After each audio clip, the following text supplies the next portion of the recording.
जय श्री राम मित्रों, स्वागत है एक बार फिर से आपका हमारे चैनल जेबी डिवोशनल में। तो फाइनली विवाह की सारी विधियां समाप्त हो चुकी हैं। अब बारी आती है विदाई की, और जब बारी आती है विदाई की तो एक पिता से भावुक कौन हो सकता है? वो भी खास तौर पे वो पिता जिसने एक पुत्री की तैयारी कर रखी हो विवाह की, और सहसा उसने अपनी सभी पुत्रियों का विवाह कर दिया, और वो भी एक ही घर में।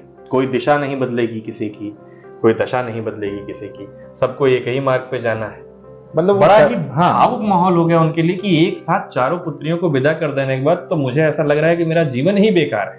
एक तरह से होता है ना कि जब आपके पास बहुत भारी जिम्मेदारी होती है, जिस प्रकार से शादी की तैयारियां करनी थी, अब जब विवाह में तैयारी में वो कहीं ना कहीं व्यस्त थे तो उनको ध्यान नहीं आया, लेकिन अब जब व्यस्तता समाप्त हो गई, विवाह हो चुका, तो अब निश्चिंत होकर जब वो विचार कर रहे हैं तो एकदम निशब्द खड़े हैं। देखिए, आपको अपनी परेशानियों से दूर रहने का ये एक और अच्छा तरीका है जो अभी मित्र ने बताया कि व्यस्त रहना। यदि आप अपने जीवन में व्यस्त रहेंगे तो आपको इमोशनली सोचने का समय नहीं मिलेगा। जब इमोशनली सोचने का वक्त नहीं मिलेगा तो कहीं ना कहीं आपकी परेशानियां कार्य को ही लेकर ही होंगी और अन्यत्र परेशानियां जन्म नहीं ले। हाँ, मतलब विचार नहीं आएंगे, डाइवर्ट योर माइंड। ये काम भी नहीं हुआ, वो काम भी नहीं हुआ, मतलब जो फालतू के विचार है वो नहीं आएंगे, काम से जुड़े ही आएंगे। अच्छा, हमारे जो राजा दशरथ हैं उन्होंने एक बहुत अच्छा वचन दे दिया है कि जब तक आप इस चीज के लिए मन से प्रिपेयर नहीं हो जाते कि एक और वचन कि आप जब तक आप स्वयं अपनी पुत्रियों की विदाई नहीं करेंगे तब तक हम विदाई जो आपको प्रिपरेशन करने का समय नहीं मिला कि हाँ मैं पुत्रियों का विवाह कर रहा हूँ। वहीं दूसरी तरफ हम लोगों ने देखा कि जो युद्धजीत जी आ रखे हैं, यानी मामा श्री भरत जी के और सभी बाकियों के, उनका कहना यह है कि पिताजी बहुत ही गंभीर स्थिति में चल रहे हैं और उनका मन है कि वो एक बार भरत को देखे। अब जब तक यहाँ पे विदाई नहीं हो जाती तब तक भरत जी भी नहीं जा सकते। सबसे बड़ी बात है कि वो भी अपना एक शेड्यूल बना के आया था, उनका शेड्यूल भी बिगड़ रहा है। ये सबसे ज्यादा मूड खराब होता है जब शेड्यूल बिगड़ता है। ठीक है कि उनको पता था कि इस समय सवेरे के समय फ्री हो जाएंगे, चल देंगे यहाँ से, लेकिन अब क्या है, वो समय कब आएगा ये इन्हें भी ज्ञात नहीं है। चलिए फिलहाल देखते हैं वो समय कब आता है। कोई समझाता है क्या राजा जनक को? शुरू करते हैं एपिसोड 79 पार्ट 1।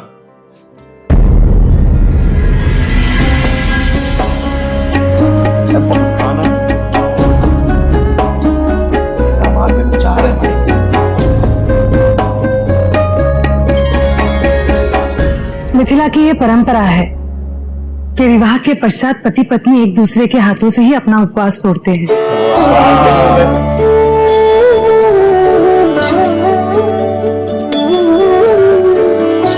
और इसलिए आप सभी नौ दंपत्ति एक दूसरे को अपने अपने हाथों से भोजन कराएंगे।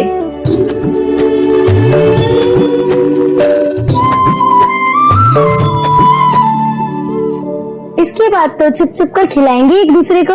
आज हम सबके सामने खिला दीजिए।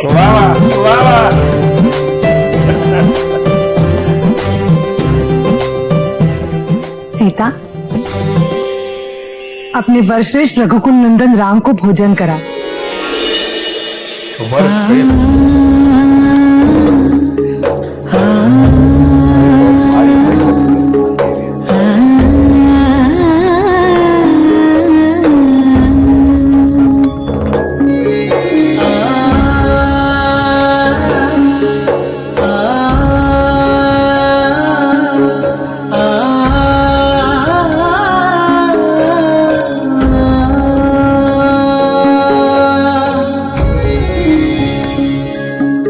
जनक नंदिनी, ये मेरा सौभाग्य है कि आपने मुझे वर के रूप में चुना।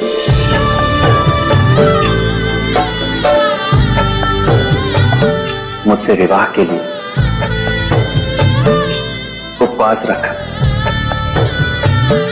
इसलिए अब ये मेरा कर्तव्य है कि मैं अपने हाथ से आपको भोजन कराकर आपका उपवास दो।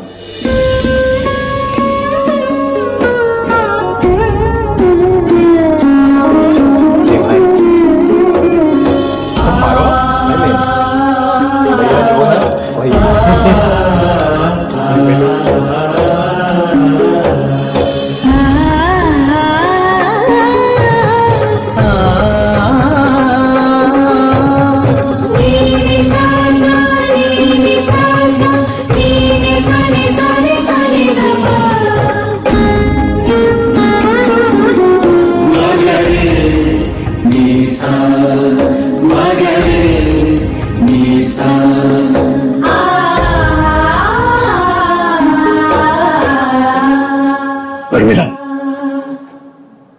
तक यही परंपरा रही है कि नववधु अपने वर को अन्न खिलाकर उपवास का खंडन करती है।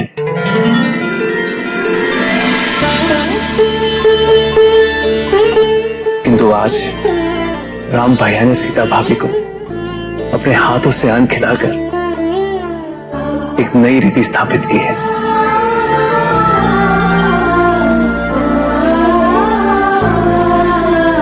और इसलिए यही रीति हम सब के लिए अनुकरणीय होगी।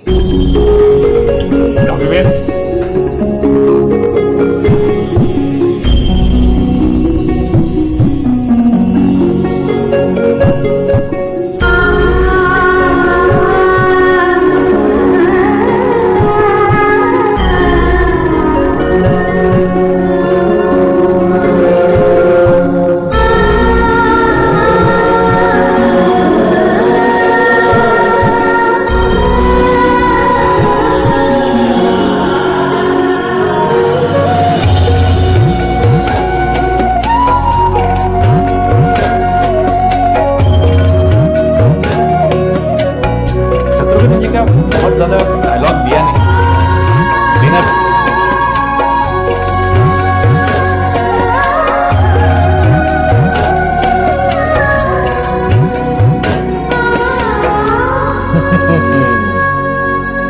अरे अरे भरत कुमार जी, आप अपनी पत्नी को बिना देखे ही भोजन करा रहे हैं, तो क्षण भर के लिए आप मानवी की आंखों में देखिए, कितने प्रेम से आपको निहार रही है।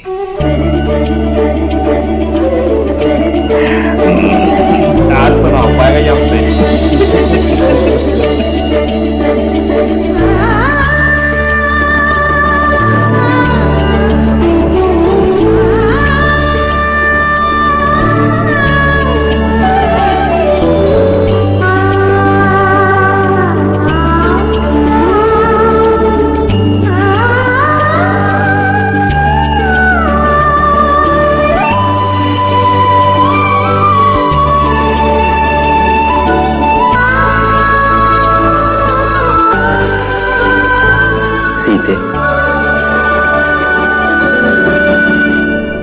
पुत्र की विदाई के समय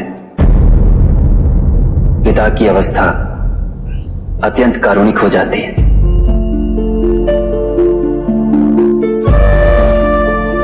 विवाह के समय मैंने आपके पिता की आंखों में आपकी विदाई की वेदना देखी है।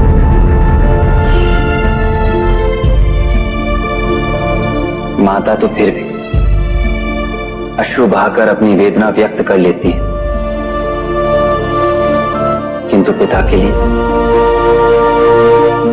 ऐसा कर पाना बहुत कठिन होता है।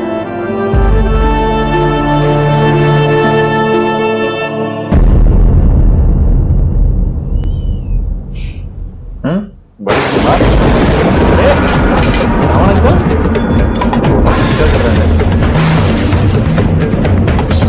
टावर पे बैठ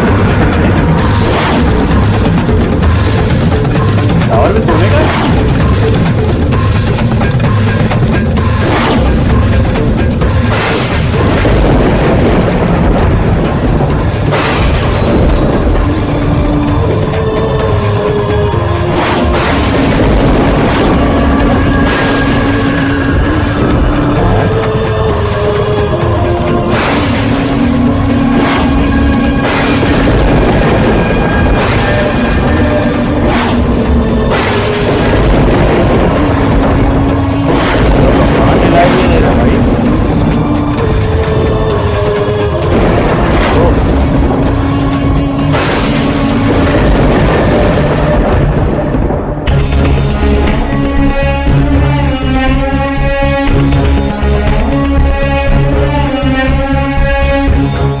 मेरे स्वामी के जीवन के ऊपर मृत्यु मंडरा रही,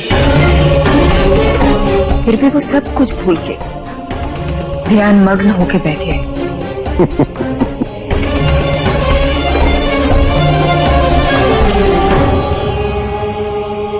स्वयं ब्रह्मदेव ने लंकेश को वरदान दिया है कि कोई भी देवता, दानव, यक्ष, गंधर्व, नाग, पशु उनकी हत्या नहीं कर सकते हैं।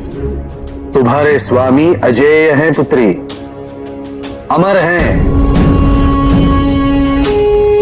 उन्हें तीनों लोकों पर राज करना है। क्या ब्रह्मदेव ये नहीं जानते कि लंकापति किस व्यक्तित्व के स्वामी है?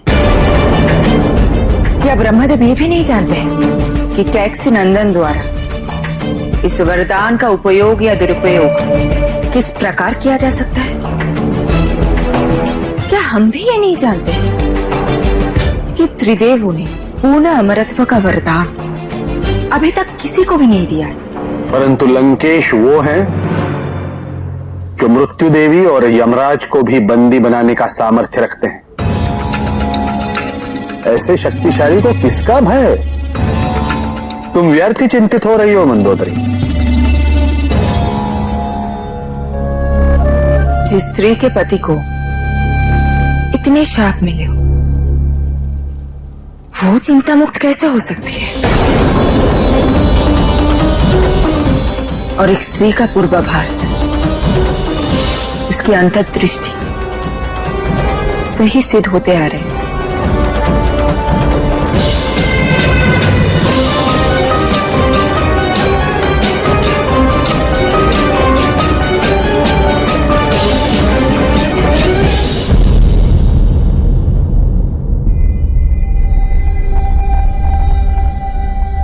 मैं समझ सकती हूँ पुत्री की विदाई आपके लिए कितनी असहाय है, किंतु आप ही ने मुझे समझाया था, कन्या चाहे प्राणों से अधिक प्रिय क्यों न हो, उसे विदा तो करना ही पड़ता है।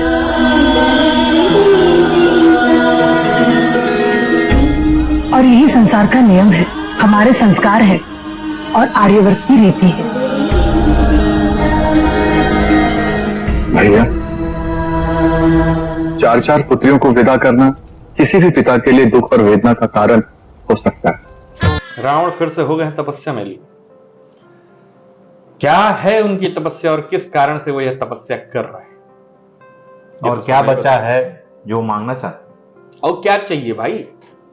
और का ले लोगे तुम? सबसे बड़ी बात है कि उनको खुद ही नहीं याद रहता कि श्राप में मुझे क्या मिला आज। कितने किलो कहां से लाए कुछ नहीं पता है। क्या क्या मनाही हुए। एक पिता की जो इस वक्त करुणामयी स्थिति चल रही है, कहीं ना कहीं राजऋषि जनक जी हैं जो सब कुछ जानते हैं, सब कुछ उनको भली भांति ज्ञात है। यदि शिक्षा किसी और को देनी होती है तो आपके पास पूरा भंडार रहता है, लेकिन जब वही शिक्षा स्वयं पे आपको लागू करनी होती है तो उस समय शायद आपके मन में या आपके बल में कमी आ जाती है। जिस तरीके से अभी राजऋषि जनक की स्थिति है कि उनको 4 पुत्रियों की विदाई करनी, वेदना से भरे हुए हैं कि कैसे विदाई करूं मैं अपने प्राणों से प्रिय पुत्रियों की। खैर वही, क्या इसका एक अच्छा सा एक्सप्लेनेशन उनकी पत्नी ने पहले भी दे रखा है कि कितना भी हो जाए पुत्रियों को विदा करना ही होता है। अब किस प्रकार से उनसे ये विदाई करवाई जाएगी या किस प्रकार से वो मानेंगे इस बात पे, ये देखने वाली बात है। क्या स्वयं प्रभु श्री राम जी आके समझाएंगे या हो सकता है माँ सीता आके बताएं। हाँ। अच्छा, दूसरी तरफ माता सीता और प्रभु श्री राम जी के साथ में लक्ष्मण जी, भरत जी, शत्रुघ्न जी और उनकी पत्नियां किस तरीके से मतलब वो भोजन का आनंद लिया गया। मुझे तो मेरे दिन याद आ गए, भैया के सपने सज गए। रस्म अच्छी थी, रस्म अच्छी थी। है, चिंता मत करो, मिलेगा तुमको भी मिलेगा। रस्म अच्छी थी, तुमको भी मिलेगा, ये मौका मिलेगा। तो फिलहाल के लिए अभी हमारे पास बहुत कुछ तो नहीं है, बस देखने को ये है कि किस चीज की तपस्या कर रहे हैं त्रिलोक के राजा कहे जाने वाले रावण। कौन सा टोना टोटका लाए हैं? मुझे लग रहा उनकी माता नहीं दिया है, क्योंकि जिस प्रकार से उनकी एंट्री दिखाई थी वो वैसे ही कुछ रिलेट कर रहा था। एनर्जी टावर पे बैठ करके कौन सी एनर्जी लेंगे तो पता ही चलेगा वक्त पे। फिलहाल इस समय इस एपिसोड को करना होगा समाप्त। शीघ्र ही मिलेंगे नए के साथ, तब तक के लिए राधे राधे।